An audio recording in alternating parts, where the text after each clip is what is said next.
Welcome back, everyone. We are starting with our afternoon sessions, and firstly we have the roundtable education policy. So I give the floor to our chairs, Simon Calmar Andersen and Mehmet Fatih Özcan. Yes, thank you very much for the introduction. So if we look back, welcome to this roundtable on educational policy and linguistic inclusion in Europe. So we've heard across the continent our educational systems have long prioritized some languages as the primary, often exclusive vehicles for learning and assessment. These languages are seen as carriers of identity, markers for successful societal integration and of cultural and political belonging. I think this was also something that we heard previously in your presentation, Mr. Schröder. So while most educational systems use these majority languages as the only language for teaching in primary and secondary school, research shows that teaching students in their first languages has positive effects on their well-being in school, and in the longer run on other language skills. Such research raises the question about the benefits, but also challenges of educational policies that support and promote the diversity of languages of the students.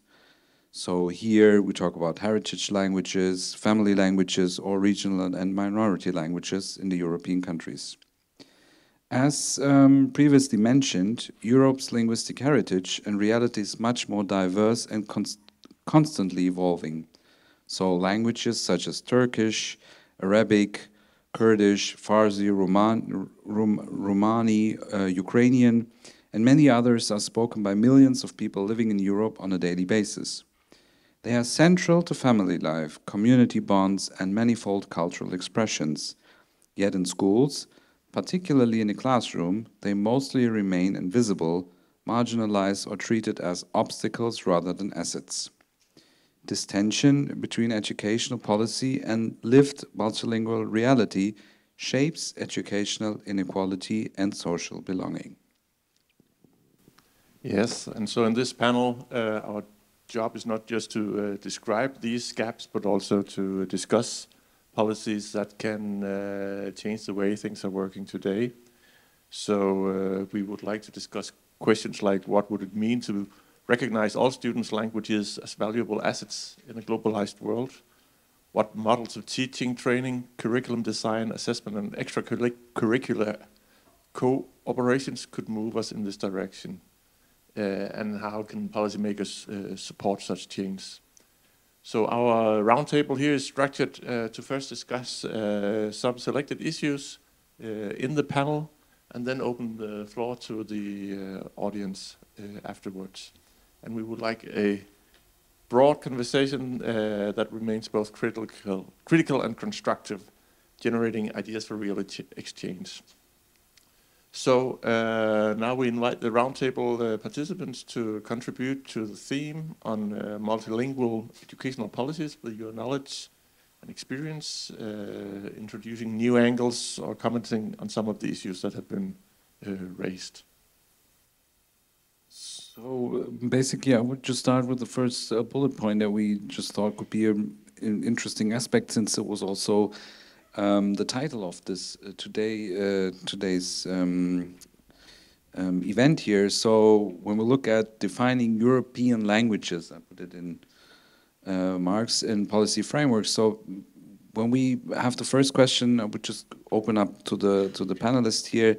So what influences the political support for and opposition against multilingual educational policies? What would you say on this perspective? I would think that it's still the monolingual habitus that we have since European nation state building, and that's still extremely pervasive in politics. So this idea that we need one language to be integrated, to have social cohesion, to understand each other, and that's still very much a global north or Western thing. that, yeah, for instance, I have not found in Singapore like that, or we do not find in Namibia like that. That is really where the global North has a lot to learn from the global South. And that still seems to be behind policy decisions. So support in, I don't even think they are first languages, one of the first languages you have when you grow up in Germany, because German is always a first language too, but support in this in order to learn better German. That's always kind of behind it. And I think we need to get rid of that in a more general sense. Okay, I would approach the topic from another angle when looking at school. I mean, what hinders the opening up? I would simply say the organization of school. Also, school is organized in subjects, and subjects are organized in certain curricula and portions, and there are groups behind certain subjects, teachers, teacher associations, school bureaucracies. They have a certain general approach, and this approach has worked for quite some years, and it has worked well. So like a kind of substantial renovation of this approach is simply something which needs a lot of strength and a lot of langer Atem. Because, like, as I said, you say we should introduce Turkish as a foreign language, and then of course the teachers of French say, what about us? And you introduce Kurdish, and the teachers of Turkish say, what about us? So there's a power struggle, just as there is in every organization. And I think this is I would maybe not even put it so much on monolingual habitus, but as something like habitus of, well, it's worked all right like this for the past 50 years, so it must hurt a lot if we want to change it, you know, and it doesn't hurt enough at the moment. So you can sort of like, you can change little things here and change little things there. Like Turkish is one of the foreign languages in Berlin. And that's quite a step forward.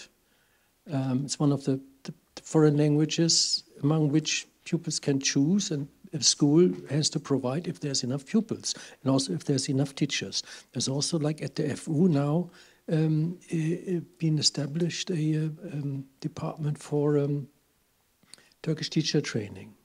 So there are steps forward, and this is the one side which I think is interesting to sort of like follow up upon. Like what happens here? How does it work? What kind of challenges are there? How do the teachers cope with pupils which do speak Turkish as their home languages, and the others that learn it anew? What can we do? Where can we learn from? These kind of things. They are. I mean, this is what I explained. What I thought to be the kind of the smaller steps in the shorter run. The longer run is another thing. And I'm pretty optimistic there, I must say. Okay, another angle.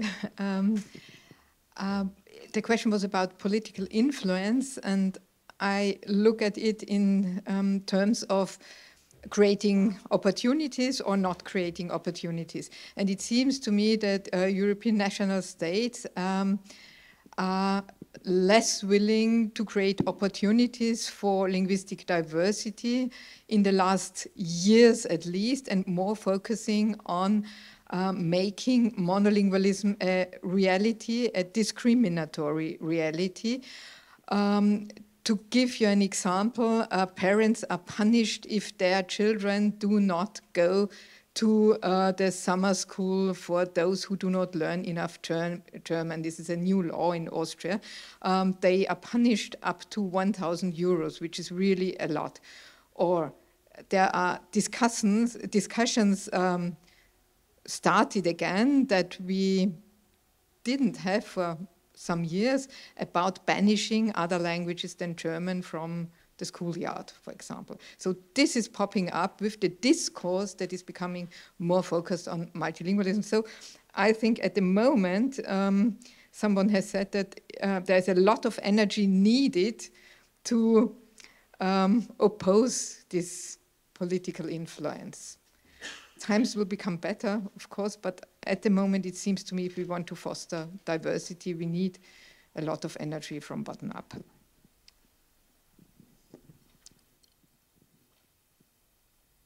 I started off talking, I started off on the dark side, talking about insecuritization and so forth. But let me switch tack and say that we've had multilingual, migrant multilingualism for 50 years and complementary schools going on for that period, and people walking around cities recognizing that, gosh, people are speaking lots of different languages. So recently we got together a coalition, and the coalition has got these kind of tenets about language in our lives, linguistic diversity, classrooms as open spaces, university partnerships. We've identified a set of tasks,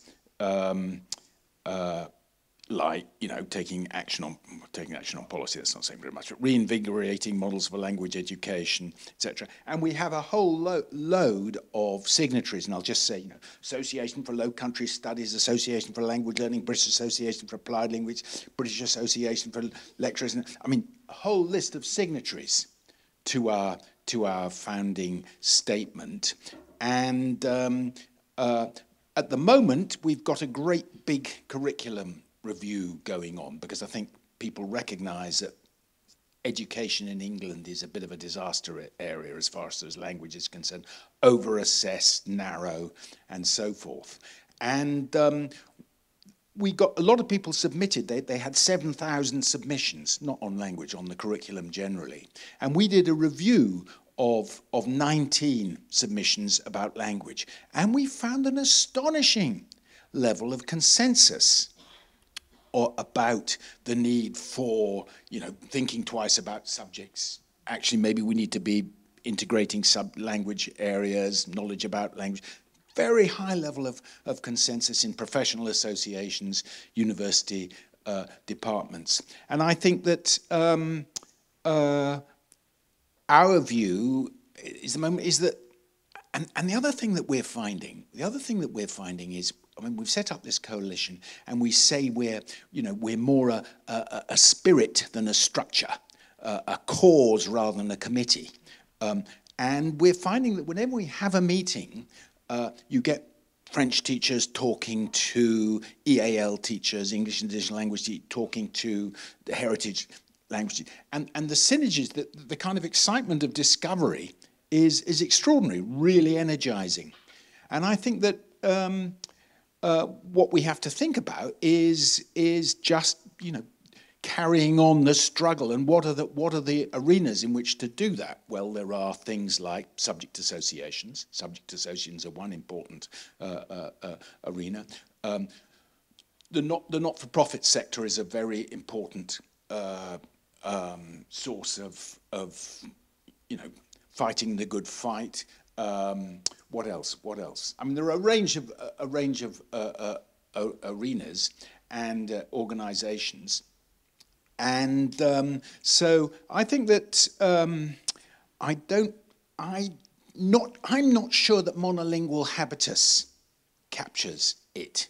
I think there's an alertness around the place, and I think teachers. I have to say, old Jürgen Jaspers did an interesting book looking at teachers who wanted to do more multilingual stuff but couldn't, but were really really engage seriously with how difficult it is in schools and what the problems are. So it seems to me that this is part of what Raymond Williams called a long revolution.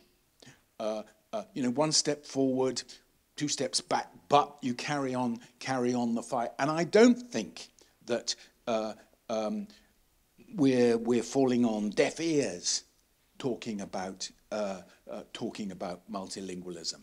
So I feel quite I am scared when I see look over the Atlantic, but also think that there's plenty of people in all sorts of different places who are committed to, who recognise that things need to change.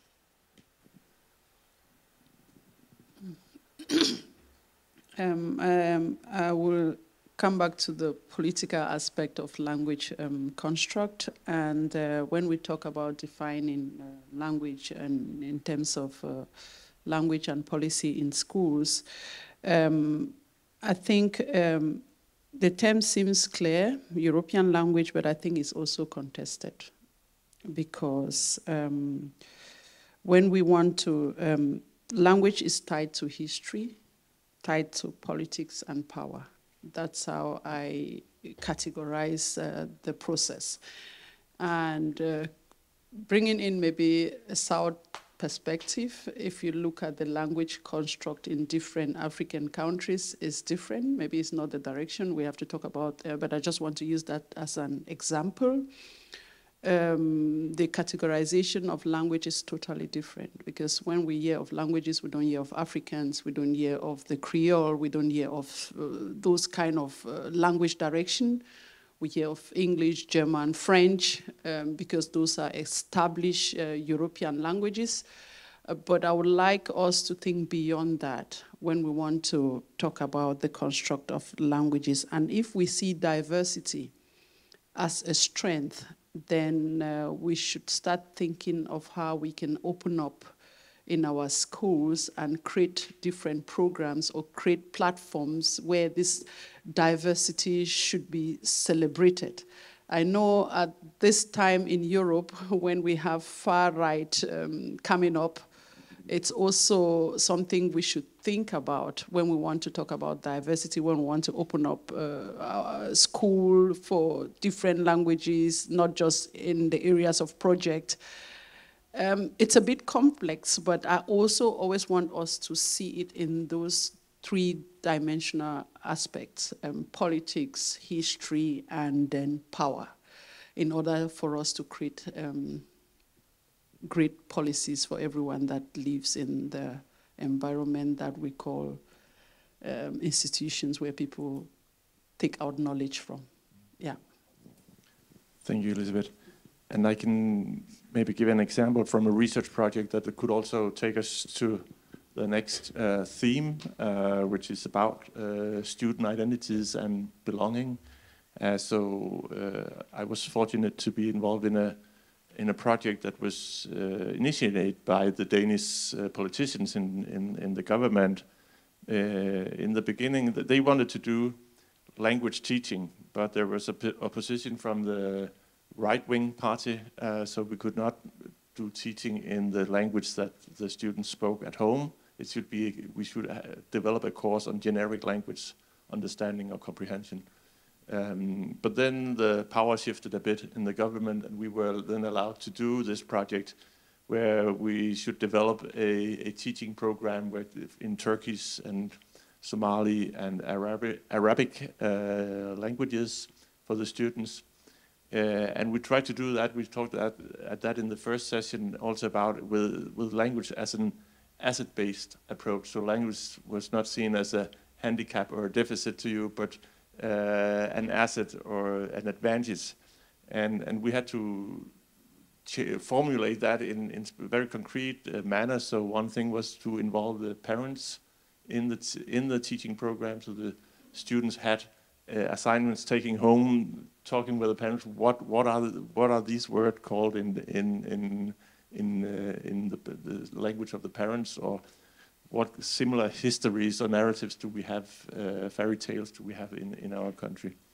And so then the design of the research project was that we randomized one group of students, continued with business as usual, no training in their own or in the parents, the language of the parents, and then another group had this was exposed to the program, and the interesting results was that after 1 year of this program, we could see that the children they had more well-being in school. The teachers experienced that the parents were more committed to collaborate with the teachers. But we did not see any changes in their Danish language skills at that time. But then 1 year later, when the program had not been in effect, but probably due to this effect through the parents and the well-being of the students, they were becoming better at reading in Danish as a spillover effect of the program. So I think it speaks to this question that you also raised in the first part about seeing language as an asset where you can include the students in the program.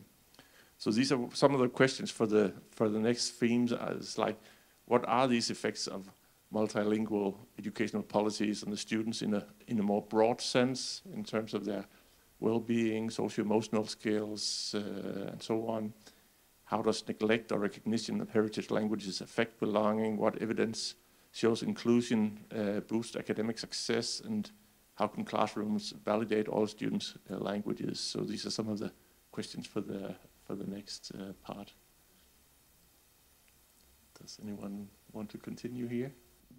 I think I want to connect this to something that Christoph said. I think we might be at a point where we suffer so much that we have to change. Because, I mean, pupils are suffering. You try to get a child therapist, psychotherapist in Berlin, forget it. Yeah, they are booked out for years. So we have huge suffering in young people. And that is also because of what Bernie Sanders called Überkapitalism, that we're making kids marketable and putting enormous stress on them. They work so many more hours than I, for instance, because they don't have a union. So something has to change anyway. And I want to report very briefly from the project that Marius and 2 others and I did at Berlin schools. And we asked the pupils for suggestions. And they suggest stuff very much along the lines that we are discussing here. So, for instance, they want other family languages besides German to be allowed in the classroom. They want lessons in them. They want them as part of the curriculum. They want multilingual textbooks. And they also want to use AI for translation in the classroom. And they suggested mutual language learning among pupils. So very much along the ideas that we've been playing about here, visibility of multilingualism, but also, and that connects maybe to the Kurdish classes, the criticism you mentioned about identity, something like they want theme weeks on culture, language, and identity, and they want food from different cuisines in the cafeteria. So they very much connect this to culture and ethnic diversity. And very open to more peer learning of languages, including teachers. I think it's also important to see the relation between language and belonging.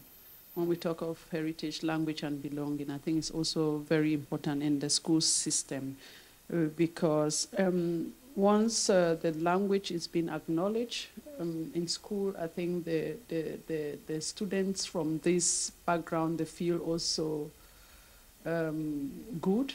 They have the feeling of belonging. It's not just food, because when it's cultural evening or cultural project, people come with food and yeah, food. I know, but I don't, yeah. So I think we should think beyond, we should see language and belonging as a form of giving stability to students in schools. I mean, I come from a different background or different, I see it from a different perspective, but it's how do we make everyone comfortable in a setting?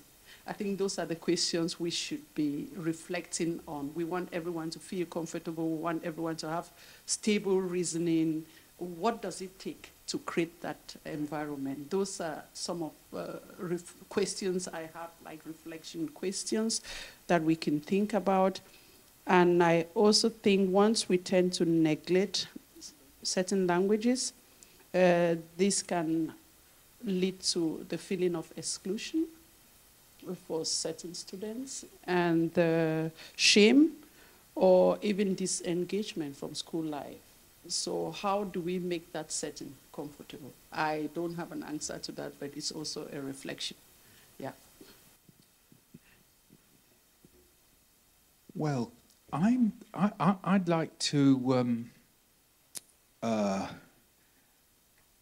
mean, we're all sitting here as advocates. We're all pretty much agreed that multilingualism, diversity are good things.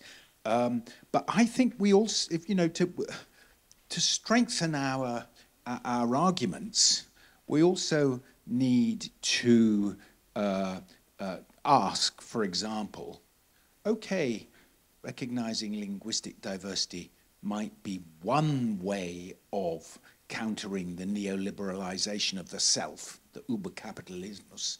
But I mean, there are other things as well that are you know, like social media, like the assessment regimes, and I think if we do want to free up our kids, we need to think beyond. We need to look at the whole picture, and recognize that linguistic diversity might not be the whole answer. Okay, so I think we need to recognize the limitations of what recognizing people's home languages can do. And I think we also need to ask, well, okay, yeah, well, where is linguistic diversity not an asset? You know, where is it actually, where can you reasonably say, okay, yeah, no, I think focusing on a common standard language, that makes sense. Because we're going to be talking to lots of people who will think that's the case in certain situations. I mean, as a sociolinguistic, I think everything is situated. Everything is situated. Context changes, and there are no universals. And I think we need to be ready to say, well, actually, when these teachers are saying, I'd love to, but I can't, we need to be ready to say, yeah, I can see that. I can see that.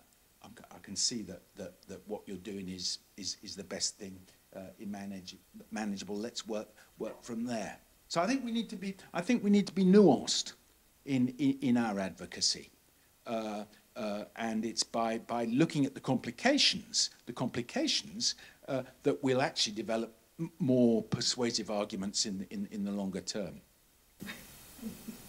Yeah, just a very short thing. I mean, like, unfortunately, I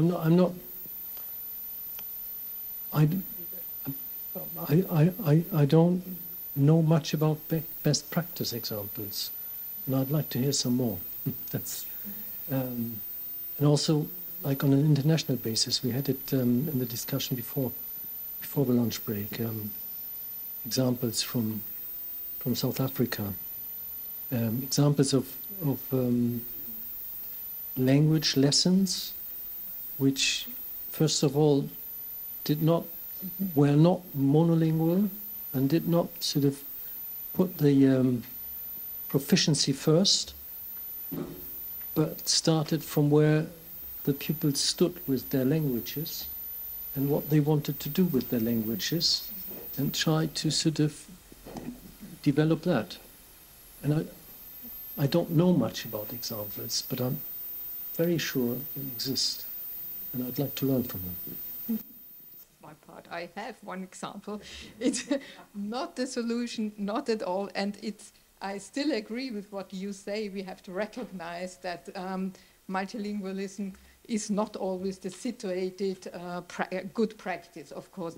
But I just wanted to give an example from teacher education. I do a lot of teacher education on multilingualism, and in such a teacher education course, these are in-service teachers, they had to develop a project. And teachers from one school developed the project, the Multilingual Day. So on the Day of Languages, there are 2 days of languages in February and today. And on one of these days, they had a day where those children who wanted could present a language they feel very near to. I don't want to say native language, but a language they use at home or a language they know very well. And the children came in small groups, and everyone had the possibility to learn about 5 languages. So one talked about Somali, the other about Arabic, and so on. And they had a small program, tell them how to present themselves and to count until 10. So nothing great. After 2 hours, everything was finished. They have established this as a yearly practice because, and this was your question, what is the effect that this simple thing had on the pupils? The effect was quite great because my neighbor, who was the person who doesn't speak German very well, turned into a person who has taught me to count in Arabic and to present myself in Arabic. And so it's not a big solution, of course, but it has made something. It is language awareness. It's kind of a first step. I know it's a small example. No, thank you. Maybe just to add to what you just said, it's also to think how multilingualism also supports problem solving.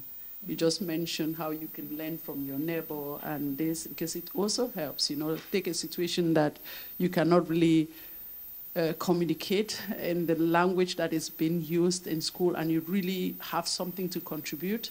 How that language, the language that you are able to communicate can help in problem solving. I think we should also think in that aspect and in terms of leading to long-term academic benefits. But I think I also agree with Professor Schroeder. The good examples, they are very few, and that's why we should be looking for things that work, what works, and then we highlight those good examples so that communities or institutions can copy and take that forward.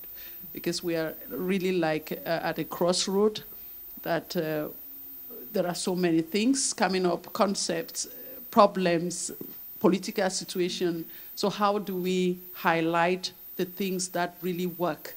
And how do we carry those good examples forward? I think we should be looking in those kind of formats.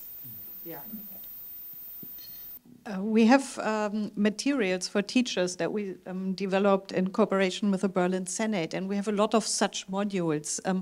And I think the things that work best are something that connects to what you said about registers at the beginnings or domains of language use, that one brings multilingualism into the formal domain of school. So linguistic landscapes in the school, or talking about languages at school, but also I developed some further modules together with teacher students, and I encouraged them to also think about their own language use, and those are the ones that really work well. So we have one module where the teacher first shows some of her latest WhatsApp messages and shows how she mixes at least English and German. If you grow up monolingually here with German, at least you know English and you will use that in WhatsApp messages, and but often also other languages, and that really gets the pupils running. Yeah, so it's not, this is formal and we speak only German and only standard German, and everything else is for your private life. But bringing it into school.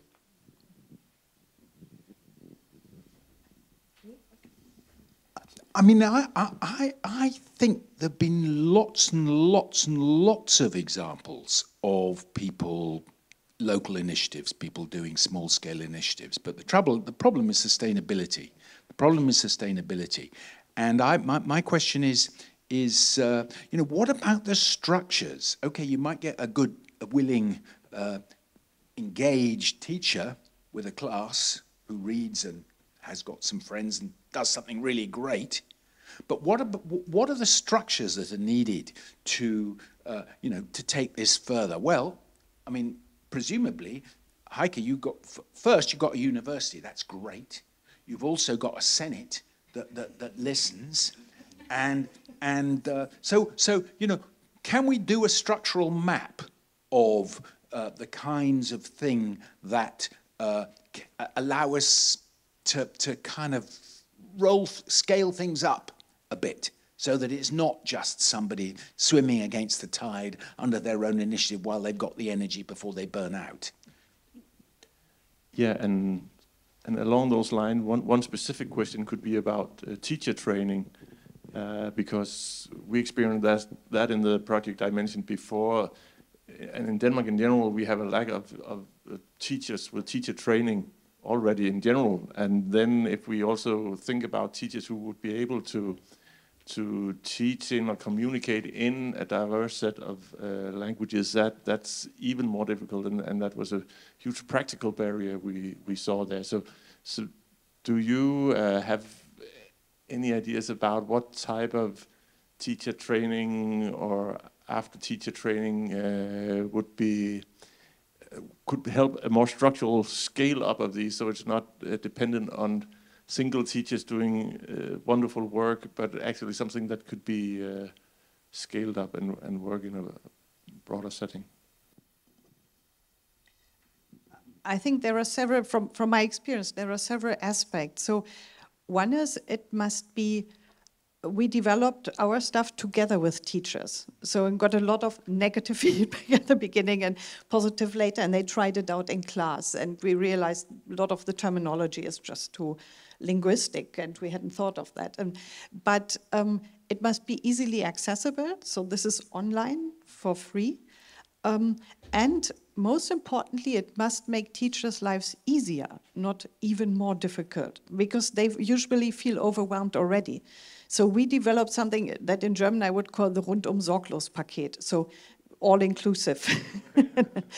So you get everything. You get like timetables for your class. What do you have to bring? What can you print out? What do you need for this? So all the materials, basically, in principle, you could look at that half an hour before you teach and then go in and teach and use it.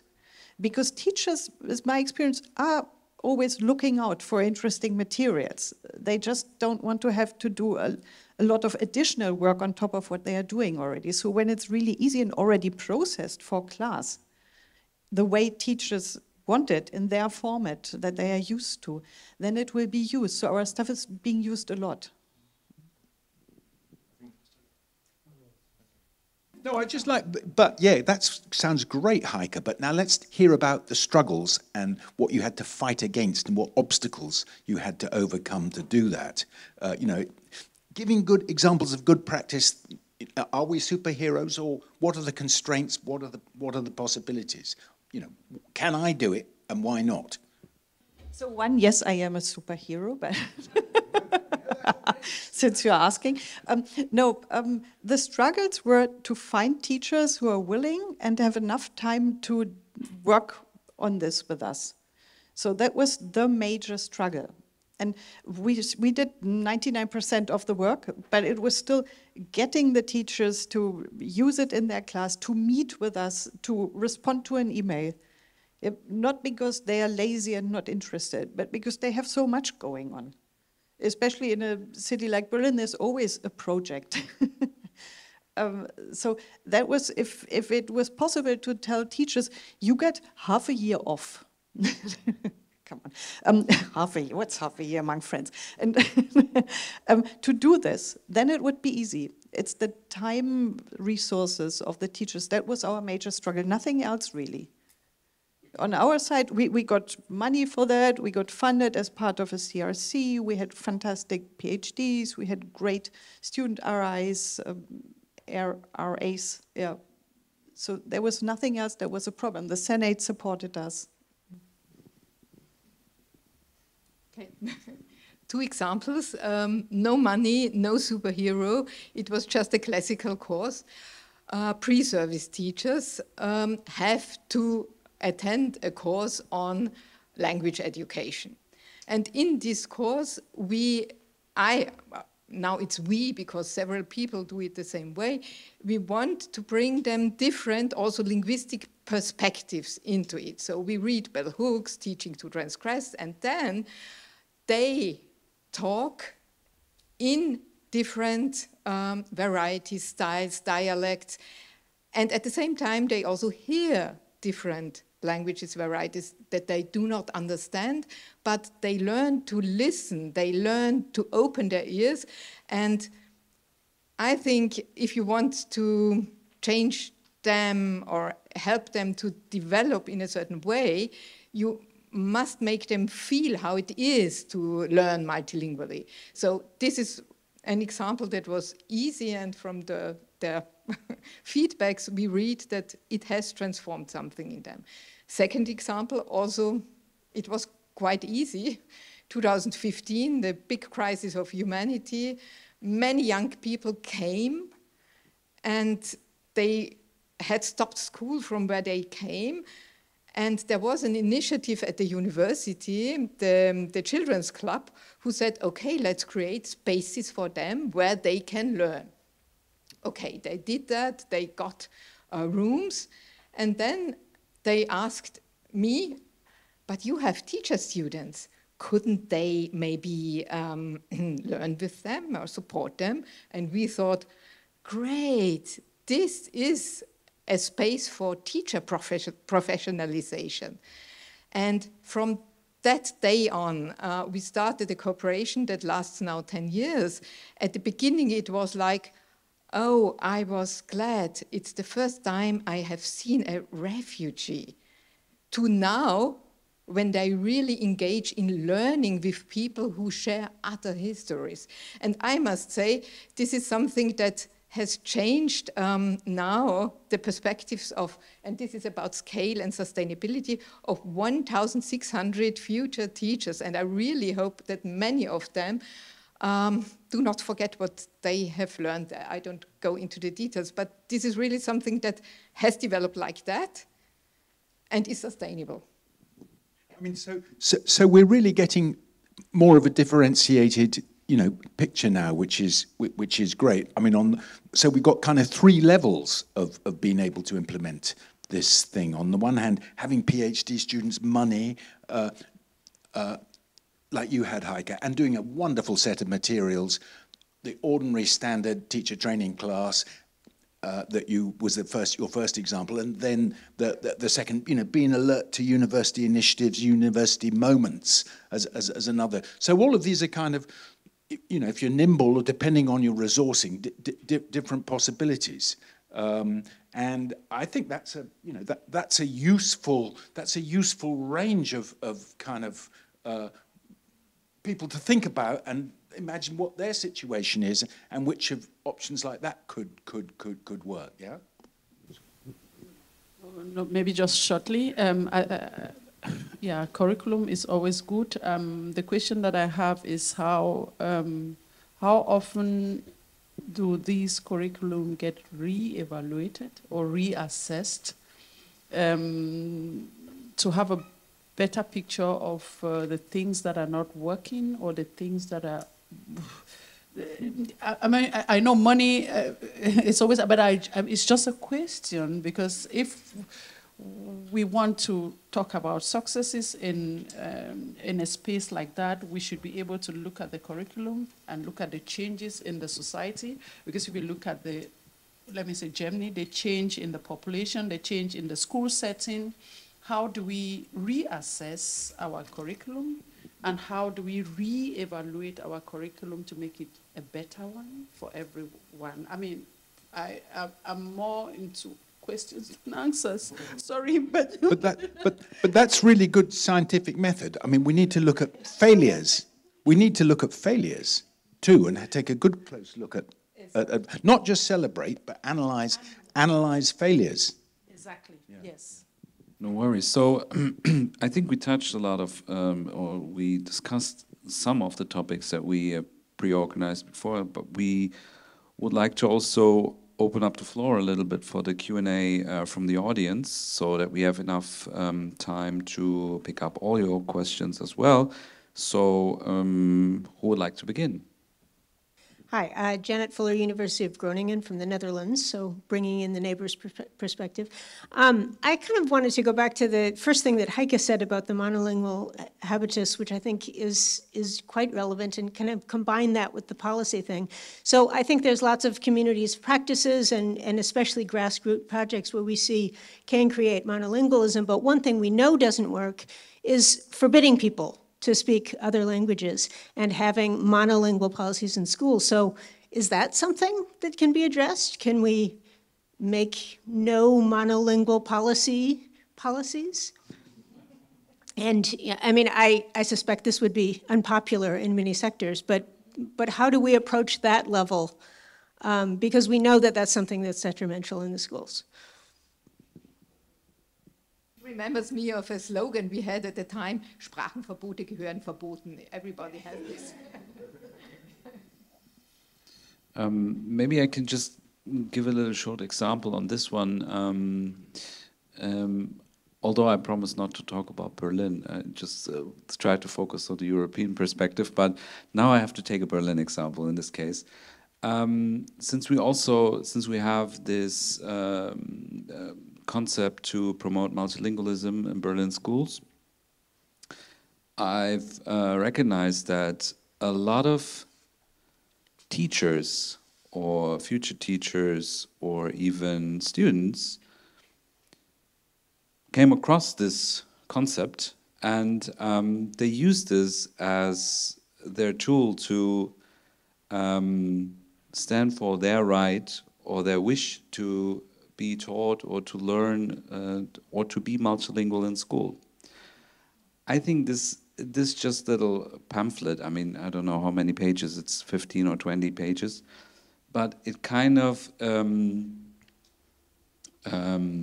empowers people, students, teachers, future teachers, to take up the stand and to say there can't be such a thing as a monolingual habitus in schools. Yeah, and I think this also relates to another theme we had prepared, which is about how are these different languages assessed and recognized.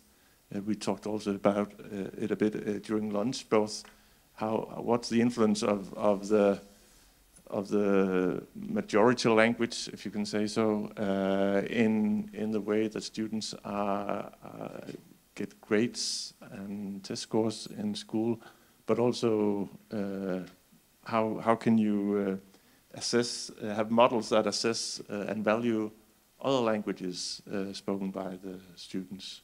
So that could also be something to reflect upon or comment upon. I mean, that's the topic we had in the morning of the language assessment is something to develop upon. I should think. We have a small project at the moment where we look at certain practice in Berlin, and we'll have a workshop in a couple of weeks where we get all the representatives from the different educational ministries together in order to discuss like who's doing what we find in these practices, which are essential part of school policy, language policy, is since, in Germany we have 16 federal states, which try to sort of, whose job it is to kind of bring together the individual school policies together, the curricula, assessments, what do we expect from the Abitur, and so on and so on. But there are some topics which are kind of marginal in the so-called KMK. And one of this is heritage language education. It's marginal, so like you look at 16 federal states and you find 16 different practices. You look at this language assessment thing, you look at the 16 different federal states, you find 16 practices. And this is something where we thought, I mean, we should sort of like discuss this and just see, like, can one federal state learn from the other? How are you doing this? What's your experiences with this? And the like, in order to arrive at maybe on the basis of best practice examples, it's some kind of common practice in this. And also the federal states hopefully kind of assisting each other in, for example, finding people that can, I don't know, assess whatever language, which is not really represented in one federal state, but it is in the other, and so on. So these are the kind of things where I think there is future really, and also in what we discussed about upgrading heritage language education into foreign language education, which were the example of Berlin. I did not promise not to talk about Berlin, so I can talk about Berlin. Federal State of Berlin. We talked about this before, you know. Well, I think it's an interesting way to go, and I'd really like to learn more about it. How does it work? Does it make sense? How do they cope? I would like to learn about the experience of Low German in Mecklenburg-Vorpommern. Like, how do they cope with those that speak Low German at home, plus those that want to learn it as a foreign language, because you can actually learn it for Abitur. So it's quite a thing. So these kind of experiences, they are there. And they're also transported from teacher to teacher. Let me give you another example from years ago, when I was working in Istanbul. We had a project on Turkish-Kurdish bilingualism. And we once had this teacher education where we particular invited teachers of which we knew that they had experience of working with bilingual students, like Kurdish, Turkish bilingual students. And even though, and it was really interesting to see that even though this was a topic which is not discussed publicly at all, teachers knew about other teachers' practices, and they knew what worked and what did not work. So there is kind of this sharing of practice, of experience. It does exist, and I think what we can do as academics who have pretty good positions and pretty much freedom in their jobs is creating spaces where this kind of experiences are being exchanged.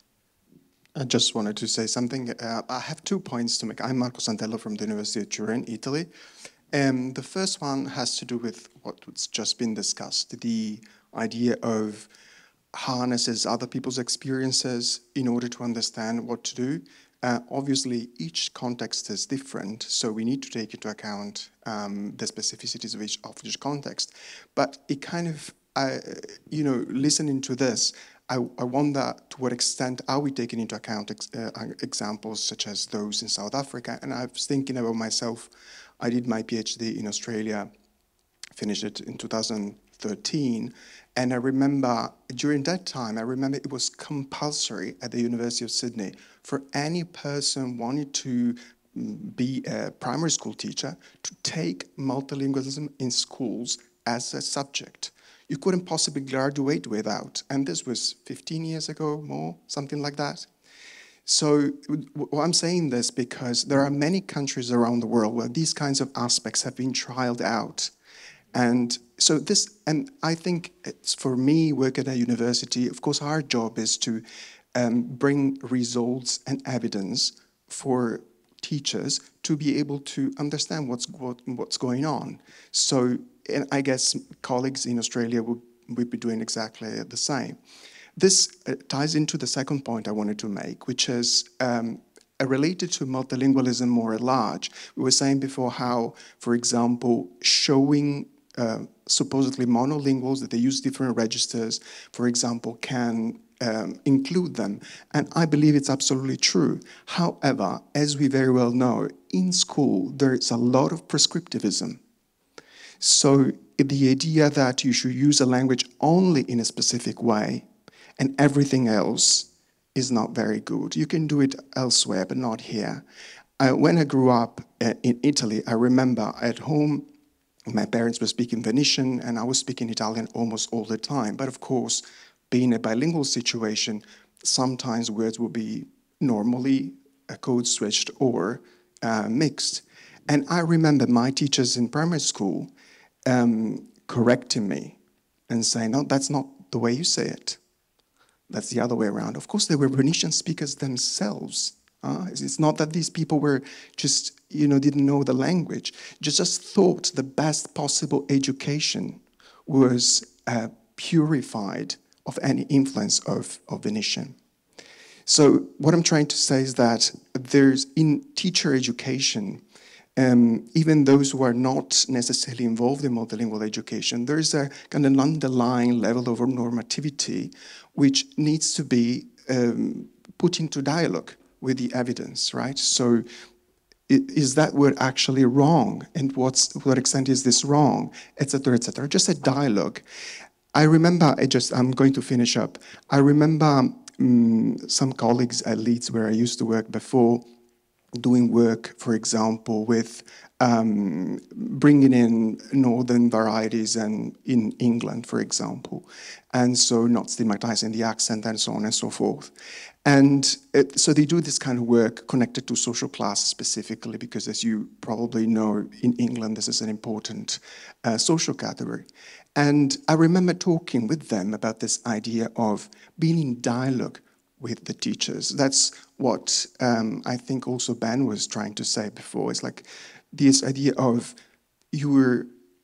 I'm saying this to you, is what are you saying back? And being pragmatic about the situations, maybe that person doesn't have the time, that person that doesn't get paid well enough, maybe they're trying to change job, etc. So the pragmatic aspects related to it. So that's the idea for me of a dialogue, rather than, for example, educating the teachers, just being in dialogue with them. They often, as we know a lot more than us in so many ways.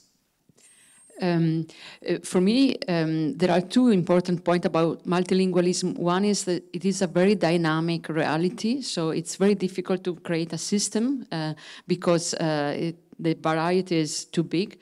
And the other thing is much more a mindsetting than a subject or whatever.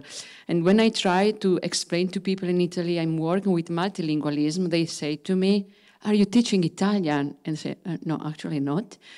And I compare it with ecology. When ecology started, it was a very little people starting to be aware of a change which is needed.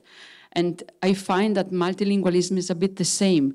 We're getting aware of a changing of mind setting.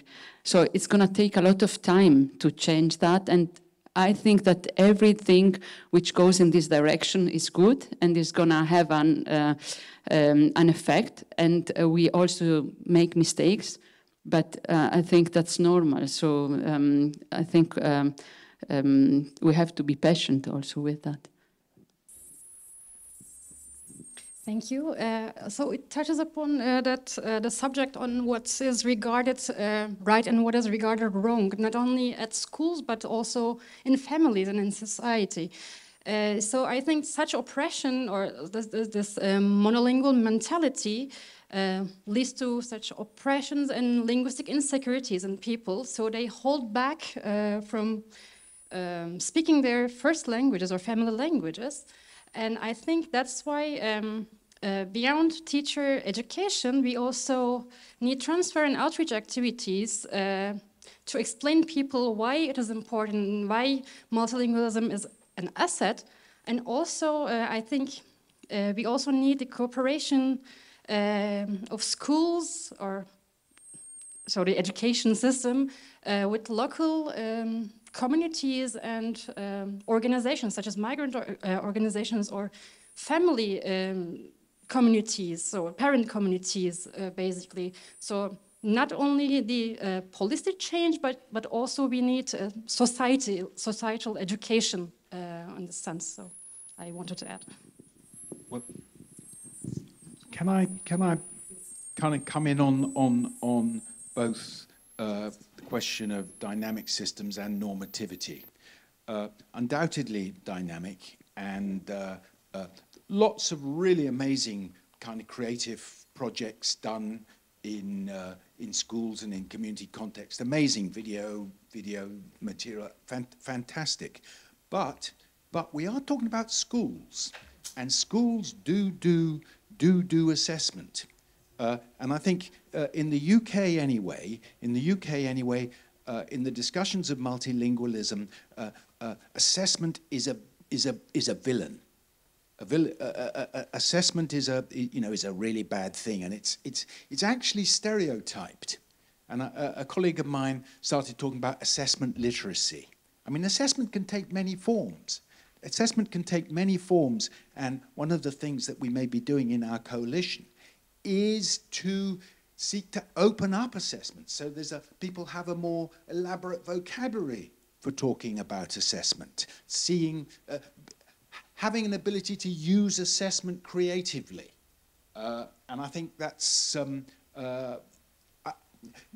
if we're going to talk to schools, then people will think, okay, this is great as extracurricular, but if you're going to talk about classrooms, assessment has to come in at some point, and that's why people need to be sophisticated about assessment. Maybe shortly on assessment. I think assessment is a bit maybe problematic when it comes to the German school system. I would take the case of Berlin, where the teacher might have the discretion to assess a student. Let me say participation in class takes 70% of your grade.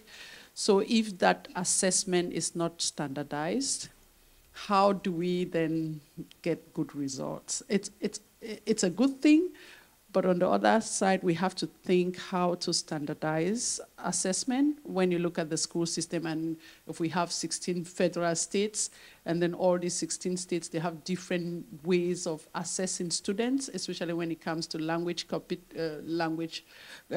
competencies. I think it's a problem. Maybe it's a good thing to have that discretion to assess, but it can also be a bad thing if the students, they are not really fluent in German, for example. How would you then test them in that situation? So I am like proposing, if we want to talk about assessment, it should be standardized, and there should be a form of control in order not to make certain students or put certain students in a disadvantaged position. Yes, I also want to share an experience about assessment. It's one of my doctoral students who is a L1 instruction teacher. So she is teaching Portuguese. She has a very heterogeneous groups, and she has pluricentricity. That means she has Brazil Portuguese and European Portuguese. And she did what you suggested. She creatively developed, on the basis, of course, of the Common European Framework of Reference, because we have this reference frame, not all subjects have this. On the basis of this, she developed a kind of assessment for Portuguese. And she did this assessment 3 years, so for 3 courses, and she passed 3 years in trying to do it better and evaluate it. And finally, she evaluated the pupils' reaction to this. Because the thing is that L1 instruction, first language instruction, is not assessed in Austria. You have participation or no participation. So, and this was the first time she tried to assess it. And to be honest, I was rather critical because I thought, why does she need to assess this in this difficult situation? It's great that they participate. But it was better when it was assessed because they felt so motivated, they had something to show, and they even learned for the assessment. They said that they prepared for this test and wanted to get, and so on. So I think, because you suggested it at the beginning, I think it's a good idea that we should continue to think about. Connecting with this, I totally agree that assessment should be controlled, and I think an easy way out would be to externalize it. Teachers are spending a lot of time grading class exams at the moment. Why can't we have some teachers who don't teach but only do the assessments? That would make the teacher a true coach. The teacher would want his student, his pupils, her pupils in that class to do well in an assessment that somebody else does. It would also show us what classes work and what classes don't work. It would at the same time also be some kind of assessment of the teachers and would take a lot of subjectivity out of that. Shut up.